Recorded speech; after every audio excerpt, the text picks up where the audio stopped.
Today's guest is an absolute genius when it comes to training and nutrition. He has the accolades to back it up. He is 4 times World MMA Trainer of the Year, #1 best-selling author, and in the words of Sports Illustrated, the most sought-after coach in pro sports. He is Mike Dolce of the Dolce Diet. Mike, welcome to the show.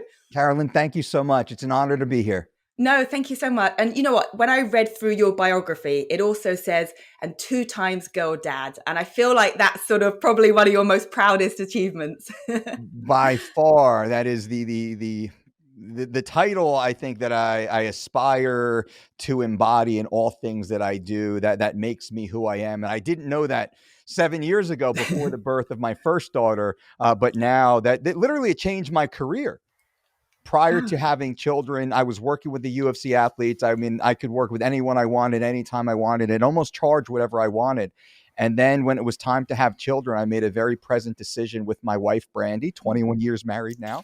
Congrats. Right? I mean, how rare is that? We made the very deliberate decision that I wanted to be home with my children. I wanted to be a present father to raise my children. I knew I could, 10, 15, 20 years or so, I could jump right back in and do the job. But being a girl, being a dad, but more specifically a girl dad, 2-time girl dad. Yeah. That is my, it's just my greatest pleasure in life. Absolutely. It's wonderful. And you've created this business that's online that I assume you can do from anywhere. And how we first met was through the UFC. I was reporting for the UFC and you very notably a strength and conditioning coach and weight cut coach for the likes of Ronda Rousey, who I think a lot of people obviously have heard of. And then before that, your Randy Couture's and Dan Henderson's and Chael Sonnen's. But I want to just go back a little bit and ask, how did that all come about? How did you sort of switch from, this role as a strength and conditioning coach to working with pro athletes in that way? It's a great question. And it's a lifelong evolution, I think, myself, my life. And I was always enamored with sports science and nutrition and strength training. I had very humble beginnings that we can not get into now. I know, we're relatively short on time, but when I started working as the head strength coach for Team Quest North in Portland, Oregon in 2004, they were the #1 fight team on the planet. The only team close to us was Pat Militich's Militich Fighting System out in Iowa, right? But Quest, we had Randy Couture, we had Dan Henderson, we had Matt Lindland. Chael Sonnen was still coming up, right? He was still just kind of breaking into the pro ranks at that point. The world's greatest athletes came to us, and I was hired as their head strength coach.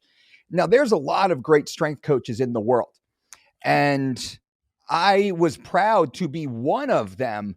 But I think what differentiated me, unbeknownst to myself, was my philosophy and approach to nutrition. In that we took a longevity-based approach to nutrition, which was very rare. And back in the early 2000s, mixed martial arts was all about bodybuilding nutrition. That's all there really was. Yeah. The internet was still relatively new. There was no Instagram, no Twitter even back in those days, right? How did we live? How did we survive? Hey, how did we get by? We had these things hanging on our walls called telephones with cords. It was crazy, right? But in that, the nutrition really took off, and it changed the complexity of the gym. And then other athletes from around the world would come in and they would see what we were doing. And I think, humbly myself, and what separated what we were doing, how our athletes weren't suffering. They were able to eat all the way through competition, get leaner, get lighter, and still maintain strength and speed and athleticism. And the Dolce diet took off. And I was a meathead, and in the gym, meathead. I love that. I mean, look at me. I'm still that guy, right? But it was the nutrition that really differentiated what we were doing. And that allowed us to continue to grow the business as it is today. And you not only work with pro athletes, I know that you work with, your everyday people, the people that are listening here today. And the body transformations on your page and the before and afters and the testimonials are just incredible. I mean, they really are the results that you've had. How would you sort of surmise what the Dolce Diet principle or philosophy is, if it's sort of in a nutshell? The Dolce Diet is a longevity-based approach to rapid athletic and aesthetic performance. So we look at the long term. Every athlete we work with, let's say Ronda Rousey, the first conversation I have with Ronda is, my goal is not for you to win a world title, not for you to make weight for this competition. Really, my goal has nothing to do with mixed martial arts. My goal is for you to be 120 years old telling your great great grandchildren about the time you won the world title, the time you made weight for this fight. So we always looked long term. And when we focus on long term longevity science, once again, the short term decisions were very easy. It was easy for us to manage the human organism, the cellular organism that we humans are. And many people forget that. We never lost sight of that. So with that, we focus on the long-term health of the individual in front of us, and then we can cater whatever, little ones and zeros that we need for the stated goal. 3 month, 3 week, 3 month, 3 year goal. That's all easy, whether it's a powerlifting competition or a marathon. That's easy for us to just manage in that last little 10%. We call that the peaking phase. And I think so much of this, what you do with pro athletes, can be translated to the everyday person. There's a lot of similarities between the principles, right? So how does it translate? What principles of how pro athletes train and eat, aside from the weight cut, we don't want to encourage your everyday person to do drastic weight cuts. Sure. How much of that can translate and how much does? It's 100%. And again, I'll use Ronda as the example. We brought her up earlier. When Ronda was getting ready to fight for the world title, we were working with her. I mean, we worked with Ronda for years through her title reign. Her grocery list was exactly the same as my grandma Rhoda, who was 89 years old. So Ronda was, 29 grams, of course, was 89. Their grocery list was exactly the same. Now, their portion size was a little bit different. Their meal frequency was slightly different. Ronda would be in the pool at 5 a.m. swimming hard laps, where Grams would be doing water aerobics with her friends at maybe 9:30 at the local community center. But they were still active. They were still athletic. They were still moving their body in a healthful manner relative to their ability and their goals. They were still eating high net nutrient, healthful, whole foods in wide variety. They were not excluding vital micronutrients and macronutrient groups. They weren't worried about caloric restriction. We were more focused on fulfilling all the nutrient needs and then creating a deficit through healthy athletic expression. So it fits perfectly. And that's what I love about this system. And I think I just stumbled upon it, maybe the way Newton stumbled upon the law of gravity, right? He didn't invent it. I didn't invent this per se. I just stumbled upon the evergreen principles that work with every human. It just so happens it works with the world's greatest athletes as easily as it does with regular folks. Like, you're an elite athlete yourself, but I'm not. I'm just a regular blue collar Joe who's had some pretty exceptional athletic events in my life. While being rather average. It's because of, I think, my adherence to this healthy lifestyle that we preach. I love this whole longevity idea, because I think we're always caught up on whether you're getting in shape for your wedding, getting in shape for, whatever short-term goal you might have. And of course, the short-term goals are important. We need those along the way. But the idea of longevity, especially I think with athletes as well, you how your body ends up many years down the line is not what you're thinking about in the short term. And you talk about yourself as being sort of a regular Joe. I know you were a very good athlete yourself, but you had your own body transformation, right? You lost, what was it, 100 pounds? 113 pounds. 113 pounds. Yeah, from I was a competitive power. I was a higher level amateur wrestler. I never made it to All-American in college. I never went to the national tournament.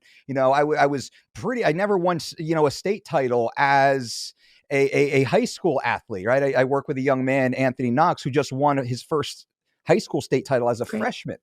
Wow. Well, I could never win that as a senior. Right. But I was always there in the room and I could always compete. And the same thing when I went into Team Quest. I fought professionally. I had some really good wins and I always fought above my true talent in class. And I was a journeyman fighter who never aspired to be a fighter.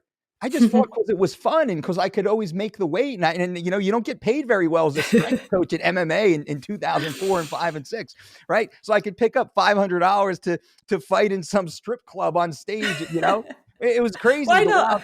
Right? It's crazy. The Wild West in those days, but going through that, and I think having the adherence to health and nutrition and fitness and living the lifestyle, it really allowed me to adapt and blend. Like I could run, 10 miles right now. I can triple body weight deadlift almost any day of the week, while again, not being a great athlete, not being genetically superior in any way. The only thing I was able to do is I maybe have a little bit more discipline than the average person, but that's been through decades of honing it. So over that 200 or the 110-pound weight loss, I brought my body weight up to 282 pounds as a competitive powerlifter after my amateur wrestling career was over.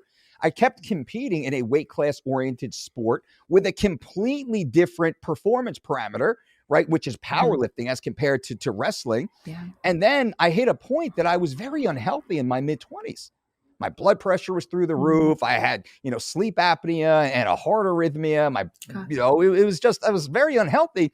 And I decided to make a drastic change in that I was following more of the sports performance model, counting the macros and progressive overload and doing all the things to get stronger, which I did, but I was very unhealthy. And I made that decision on that one specific day that never again would I abuse my body like this. I would really care for my body, and I focused on the long term.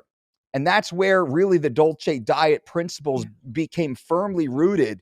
And from that day forward, I think I've been healthier every single day since that day. And that's what I continue to do. So I competed at 170 pounds as a welterweight, in the UFC or the Ultimate Fighter. I was on that TV show, and the IFL. I set the record for the fastest knockout in that organization once upon a time. And now I just live a very healthy, normal life as, a 200 or so pound girl dad. I love that last part. What comes across to me is the discipline. And I think as well within your methods is this no nonsense approach. And, I've seen some of the statements and advice that you put out, and I wanted to touch on a few of them. And one being like, I saw you wrote, don't eat the cookie. Okay. There's a lot of trainers now that with this whole, be kind to yourself, you can have the cookie, you can do this, it's okay. And you turn around and you said, no, don't eat the cookie. Do you think there is, or can we live in a world where you can eat your cookie, have your cookie and eat your cookie? Is that possible? No, as fitness trainers, the answer is no, categorically no. And all the trainers who say that, they're pandering to the lowest common denominator for likes. It's a marketing ploy that they're using to try and separate their community from their money. And I see it very specifically. I work in the fitness industry. Now, it's better for me to say, oh, eat the cookie. It's okay. Go have a drink or two. Don't worry. That's easy. I will have a much bigger funnel, a much bigger audience. I'll be able to monetize those individuals, but I will not be telling them the truth. In order to be something different than you currently are, you must do different things. You must make specific changes. And if you do not make those changes, you will never change yourself. I work with thousands of humans personally every single year, hundreds of thousands, if not millions of people over the course of the last, handful of years or so with what we do. What I say is 100% true. And I have walked the journey as a 282-pound man who lost 113 pounds.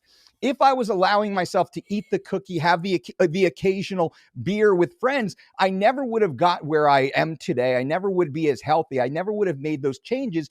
So when I speak from a point of experience and also authority. When we say, go ahead, eat the cookie, how many people will eat one cookie? None. Because they'll have a cookie, and then I'll have maybe another cookie, and they'll say, well, I ate the cookie, I should have this again. And, well, I kind of already blew the diet. Effect. But it becomes a habit that they are a cookie eater. They'll have a cookie on a Tuesday and maybe on a Thursday and again on a Saturday. Well, it's brunch with friends on Sunday. And it's death by 1,000 cuts.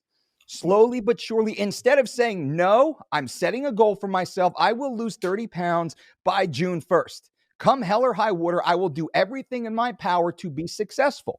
That is the person who eventually can have a cookie and not have any deleterious effect from that. Like myself, I can eat a cookie anytime I want.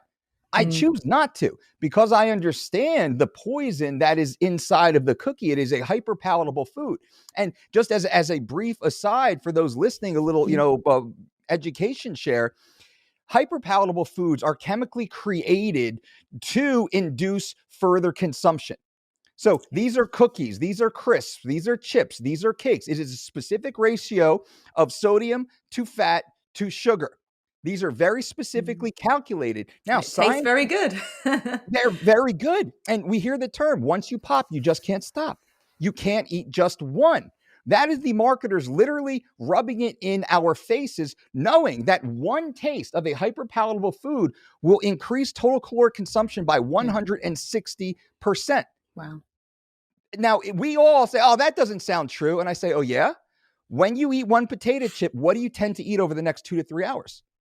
More potato Instead of chips. if you just had Yeah. one apple at that same sitting. Yeah, it's so interesting. And I have people say to me, because I'm very similar to yourself. I'm very disciplined with the way that I eat. Probably not quite as much as I used to be when I was competing, but I'll have people say to me, just have a bite. If there's a cake or a cookie, just have a bite. And I'll say no, because that bite has a knock-on effect that I crave more. And I can't stop. So I'd rather save that bite for when I've decided that I want that cookie, very occasionally, or that brunch or whatever it is, which I do indulge in occasionally. But to just have that bite willy-nilly without any sort of planning behind it, for me, is that roller coaster or that domino effect in terms of overeating. So these are hyper palatable foods that you're talking Hyperpalatable food. about. Yes. How do we avoid that trap? Well, we avoid that trap. Number one is through, well, I could take it a couple different ways, so I'll make it easy, is setting a goal. Let's set a goal. I always have a goal in front of myself. I will not compete. I have no competitions. I have no trophies waiting for me in the future. I'm not signed up for anything in particular, but I do set quarterly goals for myself that have very specific outcomes. I will weigh 202 pounds at 8% body fat by May 1st. I set that goal January 1st. That gives me January, February, March, April, and then May 1st, 4 solid months to work my tail off to achieve that. Well, that's hard work. That's challenging. That keeps me clear of mind. It keeps me focused, and it allows me to avoid some of those gray areas. A word that comes to mind is accountability. Knowledge, having the information and the knowledge, but also accountability Yes. for our choices. Because a lot of people will say, well, I don't have time. I travel. I've got kids. All these different things that mean that those highly, like hyper palatable foods are at a grab at the gas station or wherever it might be. So it's obviously planning and knowledge, but that accountability, how do you install in yourself, or you obviously have it innately, or you've trained it for so many years in yourself, but in your clients, how do you install or ensure that you get that accountability from your clients? Well, we have to be mindful. We have to be mindful of the decisions that we are making. We have to be intentional with those decisions, knowing the outcomes. And then we have to be accountable for the only person responsible for what those outcomes are. So when my buddies say, hey, Mike, we haven't seen you in a while. We're in town. Let's go grab some beer and pizza. I say, sure, I'm happy to meet up with you and hang out and have some fun. Let's go to the fish house down the street that I know that I can order just a beautiful fresh fish right out of the ocean. I can have a great meal, hang out with you guys instead of going to Buffalo Wild Wings, let's say, where there's really nothing for me to order. Or if so, I'm going to eat my meal before I go, and I'm going to just sip on water with lemon. I have no problem with that. And my friends will, quote, make fun of me, but I'm the first one with my shirt off at the beach. And they're the ones hiding in the shade. No disrespect. I have no problem climbing a mountain or trekking through the desert, where they, on the other hand, they got to bring their CPAP machines with them. So, it's planning, isn't it? It's planning circumstances, social engagements that are conducive to making the right choices. And I think that's important. Another way we can keep ourselves accountable are a lot of the tracking devices we have nowadays. So we take the guesswork out of it. I have a tracking device that tells me how I'm sleeping. It tells me the calories I'm burning, the steps that I've taken, my heart rate. I mean, Lumen as well. And we've got one coming your way, Mike, as well. The Lumen device, the sponsor of our podcast. Lumen is so cutting edge when it comes to monitoring what we're metabolizing. You wake up in the morning, you use your breath to blow into this, and it will tell you whether you're in a fat burning or predominant carbohydrate burning state. That informs, well, what did I eat last night before I went to bed? How is that beneficial to me and my training now? Is my training getting me in the fat burning zone? I mean, what do you think of this philosophy, this idea that using our breath, we get all this information to inform the decisions we make? We're not just guessing and thinking that we've maybe done enough or eaten the right things. I love it. The advent of technology, especially today, really eliminates many of the excuses most people have. So having something like Lumen as an additional co-pilot, let's say, or a coach, even if you will, to keep you accountable. And that's kind of touches what I had said is mindfulness, intentionality, and accountability. Now the Lumen can actually help with this, help keep you on track. And there's the old saying, if you can measure it, you can improve it. I mean, we're a team of scientists over here, very much like yourself. You must be. We just swim through the data. We love the data. So the more Yeah. data, the better. And it really helps you understand where you are in the journey. So having something like Lumen, letting you know what your past meals have done, what your current state is, allows you to be very focused on what the next thing you need to be doing today to right the ship, to make sure Yeah. that you are on track and moving forward. So I'm excited to get it and Yeah. play Yeah. with it. Can't I'll wait be for you posting to. all about it. Yeah, I can't wait for you to try it out as well. And, talking about metabolism, because Lumen's a metabolism tracking device. And the idea being that we try and achieve metabolic flexibility. And that word gets sort of thrown around quite a bit. But for a lot of people, what does that mean? How would you describe metabolic flexibility and how do we achieve that? I think if the average person just focused on living a healthful lifestyle, because there's so many keywords now, and this is what the fitness marketers are so good at. And there's a difference between fitness marketers and fitness experts. It's very hard to tell the difference, though, unless you're on the inside. Now, fitness marketers, they will love to grab onto the next keyword and hashtag, and they will chase you around with Facebook pixels and Google AdWords. And in a very short period of time, they will have you believe that the ketogenic diet is the best diet, which is nearly gone now, right? 3 years, turn and burn, and it's done. And intermittent fasting, 3 years, turn and burn, carnivore, vegan, fitting macros, the same thing. I mean, I just named 12 years worth of cyclical fad diet cycles. We need to wipe all that away, and we just need to get back to high net nutrient, healthful whole foods and moving your body in an athletic manner that you enjoy, that is slightly challenging. Yeah. If the average person simply focuses, and very simply, we call the 4x4, 4 meals, about 4 hours apart, 4 times per day. That can be breakfast, lunch, dinner, snack. 4 meals about the same size, about the same, calorie, macronutrient breakdown spread evenly throughout the day of high net nutrient, healthful whole foods, devoid of synthetic toxic chemicals and all the man-made processing, which, just increases the margins, the profit margins for the companies. If the average person just ate like that and lived like that and moved their body for 30 minutes a day, going for a walk, playing Frisbee, walking the dog is a little iffy because most people's dogs walk super slow. They're sniffing. Stop to pee at every post, yeah. Exactly. And that's activity. And that's what we call NEAT. But that's not quite, dedicated exercise. Just 30 minutes a day and let it scale into a 45 or 60 minutes once or twice a week. That's all the average person has to do. It's not complicated. And the metabolic flexibility, I understand that, and I'm not dismissing it, but the average person will chase these terms that are put into the media, and they will lose track of what actually works. So you'll get that anyway by doing these simple things. It doesn't have to be complicated, does it? I just think because of all these things thrown around, we get very confused. Yes. I question myself sometimes, some principles and the way things have changed over time, and one thing I've seen you say as well is the key to getting shredded is not cutting calories. And that's sort of like touching on another sort of theory that was thrown around a lot in the past that, calories in, calories out. Of course, that's basic science. But this idea that we've got to keep cutting the calories down, well, that's going to screw our metabolism anyway in the long term. So expand on that a little bit, that the key to getting shredded is not cutting calories. No, the key is not cutting calories, because simply cutting calories, and what is a calorie? A calorie is a unit of energy, right? If the energy is not expended, then the energy will be stored. Okay, we understand that.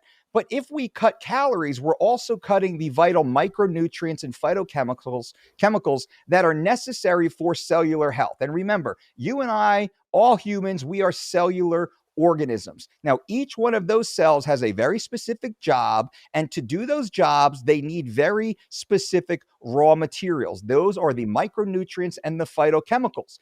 The further we lower those calories, the less raw materials are being delivered to the job site. Therefore, cellular dysfunction begins. Once there is cellular dysfunction, Who knows what the problems will become, how they will manifest, but they will manifest in a breakdown of lean, healthy, functional muscle tissue, and they will manifest in an increase of energy storage components, which is stored body fat.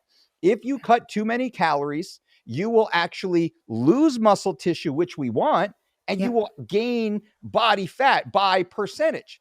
What we focus on is we focus on maintaining a high level of high net nutrient food intake, right? And then we increase our expenditure through healthy athletic activities in order to create what that surplus would be. So now we're not creating a raw material deficiency. We're actually able to utilize some of that energy, some of those energy components through the extra activity. And what the great thing is, we can actually perform specific athletic activities that are in line with our goals. Maybe I want to bodybuild and sculpt my shoulder, or the ladies want to just, tighten up the lower body, let's say, or maybe I do want to run a marathon or be in a powerlifting competition.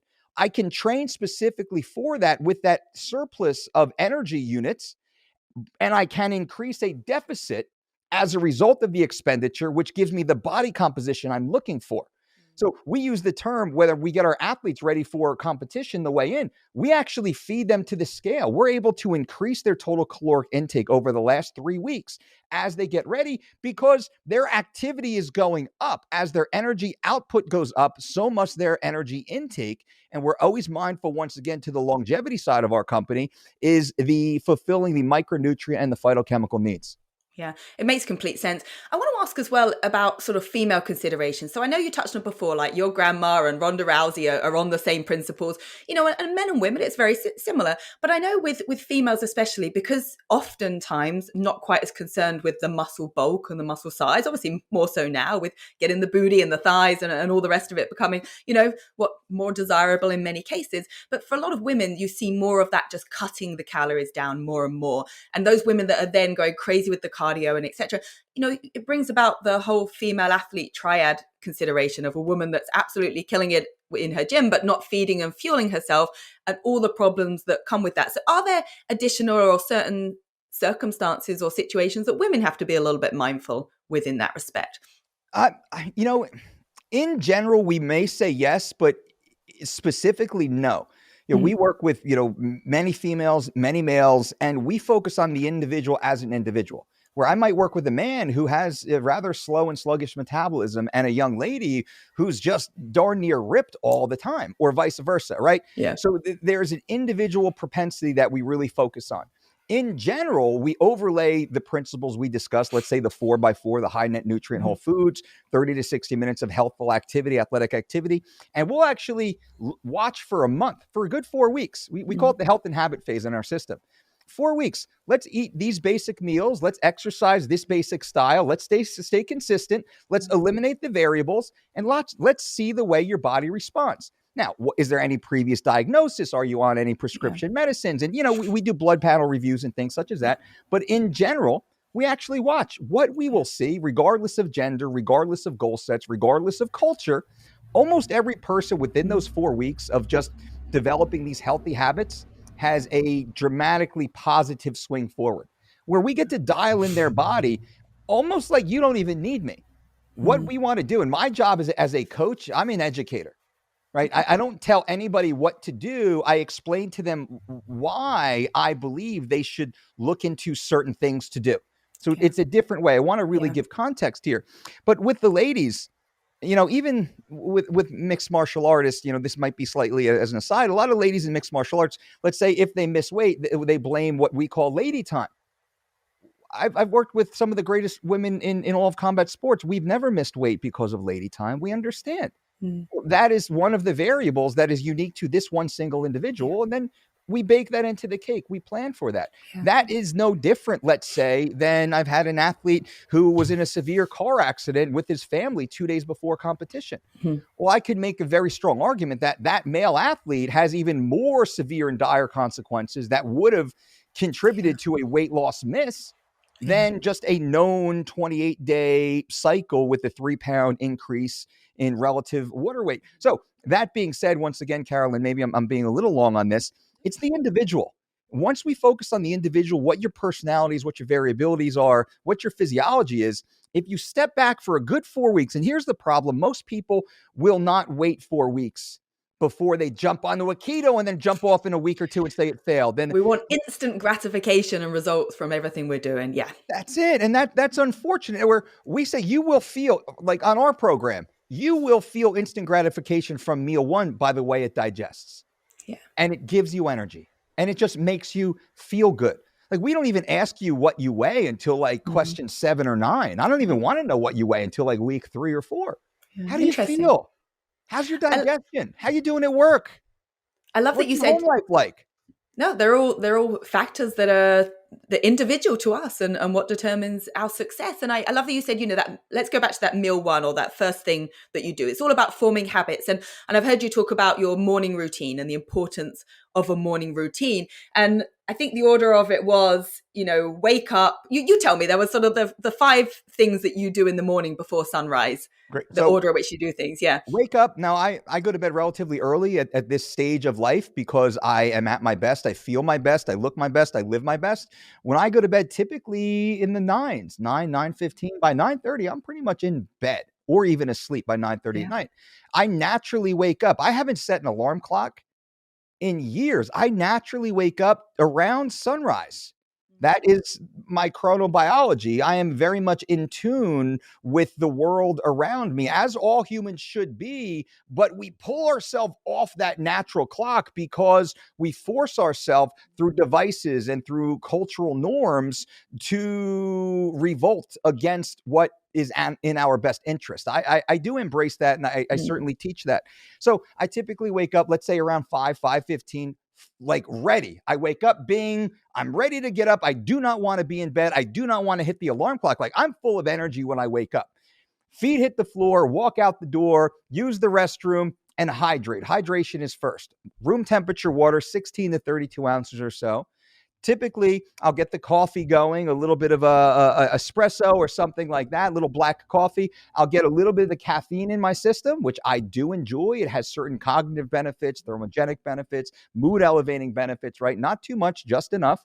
And I'll typically go for a walk. Now, that walk is a fasted walk, if you will. And our determination of fasted is the absence of insulin, right? I do not want to have circulating insulin when I go for that first walk, because this is the only time of day I will be relatively insulin free. Okay. From the time you eat thereafter, there will be some form of insulin circulating through your body. Go for a walk. I don't care about how many calories I burn. This is more a psychological and an emotional awakening for me each day, to get my body moving, to get my blood flowing, to get my heart pumping, to get my brain operating. I work through all the problems in my life during those 30 or 45 minutes of walking. And I have an amazing fat burning benefit to that fasted aerobic activity because of the interplay of the alpha and beta receptors inside the fat cell being more efficient at releasing that stored energy in the absence of insulin once again. I'm going to train later in a semi-fed or a fully fed state, maybe even go for another walk after dinner or later on in the day, where I will have circulating insulin and I'll burn the same amount of calories, but it's not calories in, calories out. And some of the CECO advocates will argue that fasted or fed doesn't matter. They don't understand biochemistry, nor do they care about cultivating the emotional and the psychological well-being of the human. Yeah. All right. So I understand it. Now from there, so you come home from the walk, come back. Typically, that's like shower time, get my first meal going, which is usually the breakfast bowl, which I mentioned to yourself and Catherine earlier. And that is oats, it is nuts, it is seeds, it is fresh fruit, maybe a little raw local honey, cinnamon, coconut. Sounds good. It's delicious, right? And people say, oh, you're going to get fat. Like, dude, I'm better shape than all of you. For a longer period of time, I'm probably stronger pound for pound. I'm not like, this is like a humble brag, but I can do all the athletic things that everybody else can do at a pretty damn high level. I'm probably not going to win every foot race or every barbell competition, but I'm going to compete really respectfully in everything. And I can run, I can jump, I can skip, I can crawl, like I can swim, I can do all this stuff. And I'm eating this. My blood work is fueling yourself right. Yeah, you're fueling yourself right from the off. So, and this is the crazy thing about people listening. They're like, oh, I thought carbs were bad. You eat fruit. We eat fruit 4 times a day. when we're cutting weight for UFC competition. That's Yeah. impossible. Many of these low carbers will say, no, we do that on the world-class stage on pay-per-view for millions, tens of millions of dollars, like every week. Yeah. And we crush it with a 100% success ratio. So it just goes to show you how much nonsense is pushed by the fitness marketers out there when fitness experts like you or like we live contrary to what they say. And I know you eat a very well-rounded meal plan. You are not a zero I carb. don't cut my carbs. No, I eat my fruit as well. Absolutely. Right? Yeah. One thing that stood out to me, what you said in that order of your morning was, you hydrate before you caffeinate.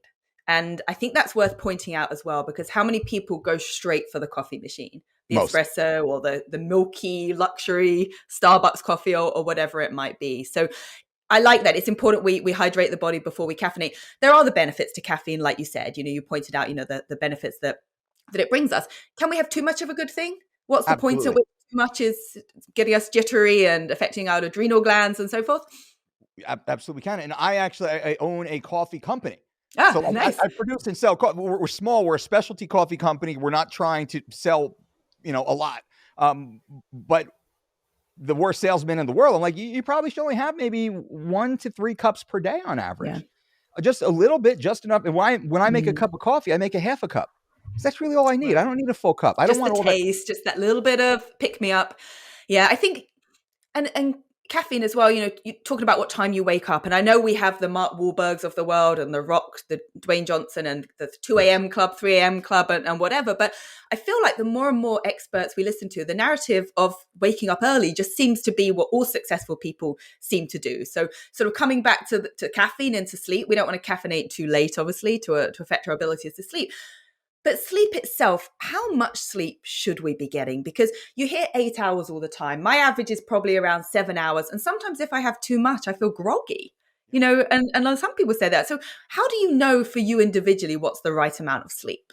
Great point and great question. Now, if we lean on the science, the vast majority of science will point to 7.5 hours being the optimal minimum. Anything less than 7.5 hours, we're not quite getting the full benefits of multiple sleep cycles, right? Body typically sleeps in these 90-minute waves. Yeah. We need at least 5 of those waves to fully repair, fully recover, fully rebuild, and prepare ourselves for the next healthy day. Now, there's a saying that I've seen multiple times. I've created my own saying out of the science that sleeping less than 6 hours is as if you had not slept at all. Right? Simply because you have done none of the repair. It's like your car has squeaky brakes. You bring it into the shop. It's a 2-hour job, but you take it 45 minutes away from the mechanic 45 minutes later. The mechanic's like, hey, I only put 1 pad on. You're like, that's all right. It'll get me where I'm going next. I'm in a rush. The human body is very similar. When you go to bed, you are actually putting the car into the shop. You need at least 7.5 hours. What we teach is to go to bed 9 hours before you are scheduled to wake up. This allows you, we say, a little bit of hanky-panky time or scroll on the gram or whatever you're going to do in the world in bed. You get there 9 hours before. Well, this darn near guarantees you will get 8 hours of sleep. Yeah. 7 hours at minimum. And then ideally, it's a little bit different. Some people say, oh, man, I sleep 5 hours a night. I'm great. No, you're not. You just don't know what it is to be optimal. You've learned to operate on that level. Yeah. It's like the McDonald's eaters and the hot dog chewers. They think they feel fine because they've been eating McDonald's for the last 5 years. No. You don't feel fine. You are suboptimal. It's like collegiate wrestlers. We work with many of the Division I teams and individual athletes. We say it is a gentleman's agreement between these two athletes that when they shake hands, they are agreeing to compete at 60%. That's the agreement because they've destroyed their bodies. They've underfed. They've suffered. They've worked so hard. They're not 100%. It's like MMA athletes. 3 weeks out, they're about their best. And from that point, their body just falls apart. Yeah. Same thing again with sleep. So we say, count with the time you have to wake up in order to have the perfect morning with time to do everything. And then plan your bedtime 9 hours before that wake up time is. Watch how different your day is to wake up without an alarm clock. You're like Snow White. Just like with the birds chirping and the sun just starting to crack through the window shades. I think I'm close to that. Yeah, I think I've got close to that, but I do need my alarm sometimes. And you know what, Mike, I'd love us to talk more and more. I have like a gazillion other questions for you. There's been so much useful information, but But I have to wrap it up here. And I just want to thank you, because the depth of what you've talked to us about is on another level to the sort of surface level information we get online and that, we scroll through and so forth. It's so useful. And just to say before you go, what's next for you? And also, where can people find you so they can learn more about what you've been talking about? I appreciate it. Well, anyone can go to thedolcediet.com to find us. We have personalized 4-week and 12-week online programs created by myself, our team of registered dietitians and exercise physiologists. We're extremely proud of this program. We're always updating it. We completely guarantee it. It's me. It's my name. It's my brand that's on it. Also, we now just launched a new online coaching program where you can actually chat with me, work with me one-on-one for 30-day blocks of time, as much as you want to, where I answer every question via text message, video message, phone calls. People send me videos of themselves in the gym. They can't get past a sticking point, or they're just having some problem with support system, maybe at home. They need someone to be their friend and walk the journey with them. That's all at thedolcediet.com. What's next for me is just trying to spread the word and help people. I'm at this phase in my life and career that I really want to give back. I want to open source everything I know, everything I do. I just want to touch as many humans as I can and wipe away all the false marketing that has been holding them back. I know obesity is the highest rate it's ever been. Diabetes, the highest rate it's ever been in adults and in children. Our life expectancy is now starting to trend downwards. Well, this is all related to personal lifestyle. And this is very easy to fix, but it's confusing because of the power of marketing and hopefully, voices like yourself, Caroline, and hopefully, my little, pebble, in the vast, river here can cause some sort of ripple to help one person at a time. Is really all I'm trying to do. And I just want people to live better longer. That's our new motto. It's just live better longer. Whatever I can do to help you, them, anyone who's listening, that's what I'm here to do. Well, absolutely love it. And you do help so many people and many more, I'm sure, who are listening here and that follow you. So Mike, thank you so much for joining us on the Health Hack Podcast. Look forward to talking to you soon. A pleasure.